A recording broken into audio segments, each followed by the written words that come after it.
recipe is in my cookbook, 99 Ninja Foodi recipes, and you can get a copy on my website, which is www.susannahskitchen.uk. Let's start by putting our flour and measuring that out into a bowl.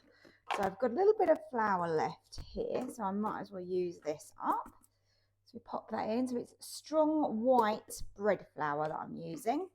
And we want a total of 450 grams. And then into our flour, we want to use some yeast. And I want 3 grams. So I'm just going to measure this out and weigh this.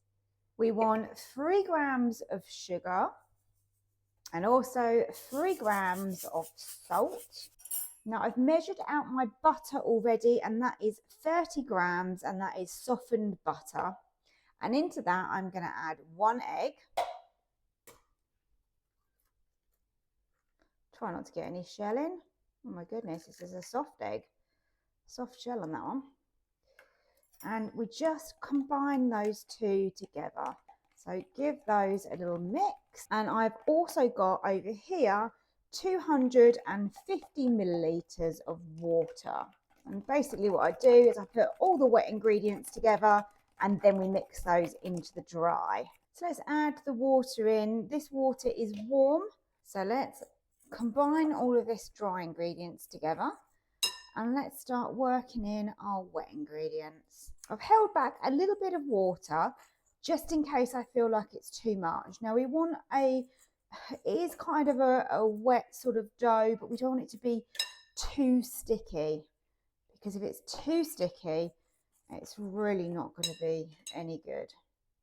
A little bit more of the water. Looks like we are definitely going to need all of this liquid. Sometimes it's just kind of good to do it by eye.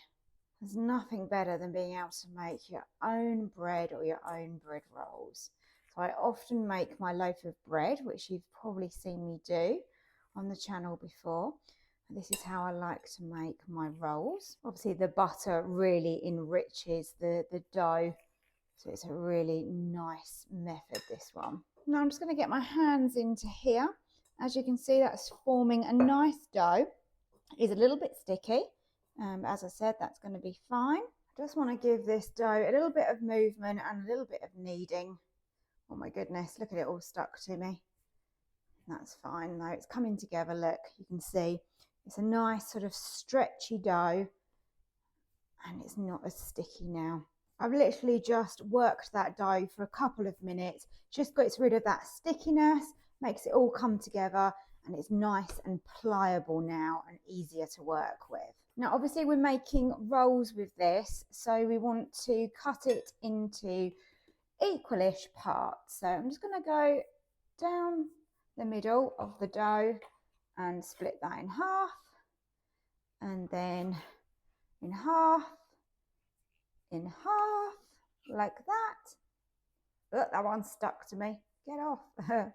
And then I'm going to go in halves again with those.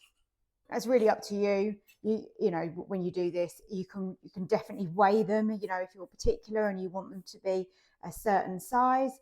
If you're not too worried, then you can just do it as I have done it here.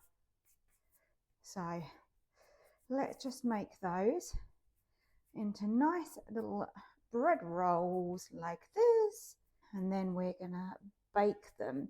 Now I think I'm going to use the steam bread today, and I think on about 180. This may take a little bit less time. I'm going to try 20 minutes. I always keep an eye on everything that I'm baking. You just never know. Some days things just seem to cook quicker than others, don't they? So always keep an eye on everything, and that's a nice thing with the Ninja. You can always open the lid and check on those. All I've done here is put the rack inside, and I've put a little bit of parchment on the bottom. You can do them in the air fryer basket as well. That's absolutely fine. Obviously, you've got a little bit less space, haven't you, if you do them in the air fryer basket. So that's the only reason I'm doing them like this. Obviously, they're going to keep their shape more if they've got more space around them, but sometimes that's not always possible. Let's see what we can achieve. That one can go in the middle, and then let's see if we can get that one there as well. Now we're going to go and put that on to prove, put it on the standard setting, and I'm going to give them well, I'm just going to check on them really. We want them to be blown up, hopefully doubled in size. They're probably going to fill this space quite nicely, probably around 40 minutes. There you go, they're in. Let's close the lid and now select the prove option here. And I think about 40 minutes. It might need less. I'll keep an eye on them.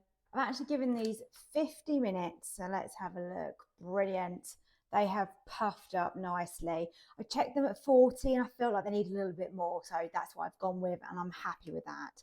So I can press stop on the prove.